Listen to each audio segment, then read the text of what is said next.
Hey there, friendly reminder over here, World War Z Aftermath is free on the Epic Games Store at the moment, and you might say, oh, but they already gave away World War Z. Well, that was actually the base game. Aftermath added, well, Horde Mode XL, a couple new chapters with more content, first person mode, so that's not available on the base version as far as I know. So this is technically giving away, well, the full game plus some DLC content. So if you already grabbed the original, I highly recommend you grab Aftermath, again as an expansion to the original. So you get those 3 extra chapters over the base game, plus the quality of life improvements, Horde Mode XL, all that good stuff. I wanted to explain the differences because right now technically they're giving away the entire game with the expansion. There's also a Vegas expansion that came out very recently that's not included as far as I understand. Personally, this is a game I really enjoy because it's kind of similar like Left 4 Dead. It's not better than Left 4 Dead by any means, but it does have those special enemies. Then at the same time it has those small objectives going ahead into the campaign.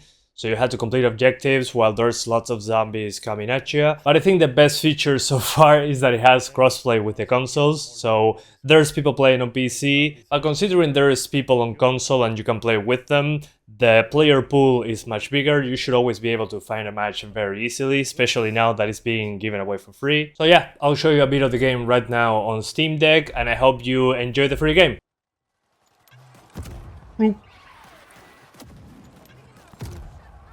Let's see once they get closer. So far so good. Oh, this is great.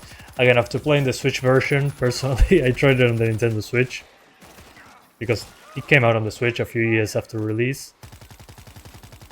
And it's basically below 720p and it drops into the 20s when things like this show up on screen.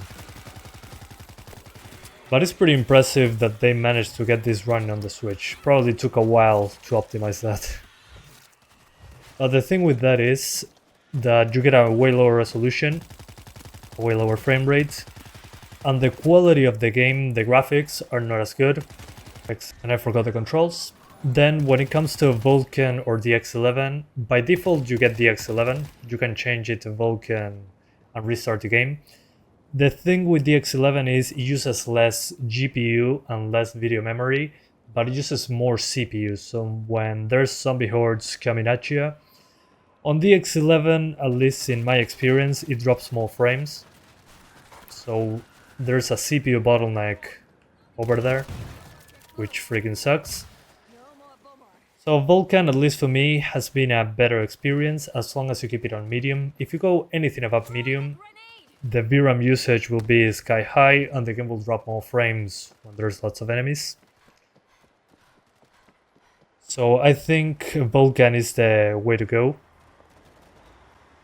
There's lower GPU performance, more VRAM usage, but it's way easier to maintain 40s when there's lots of enemies. Despite being more GPU heavy, but it uses less CPU. So you're good to go when there is lots of enemies, which is what this game is all about. So yeah. And there's also FSR if you want to use it, but I don't think it's worth using in this game. Personal preference, of course. We can definitely maintain 40s on native resolution. And if you have an OLED Steam Deck, maybe enable FSR and lock it to 45. So yeah, thank you guys so much for watching this video. I hope you enjoyed it as much as I did revisiting this game. It's been a while. Thanks again to Saber Interactive for providing a code. And I'll see you guys next time. Bye guys. Thanks for watching.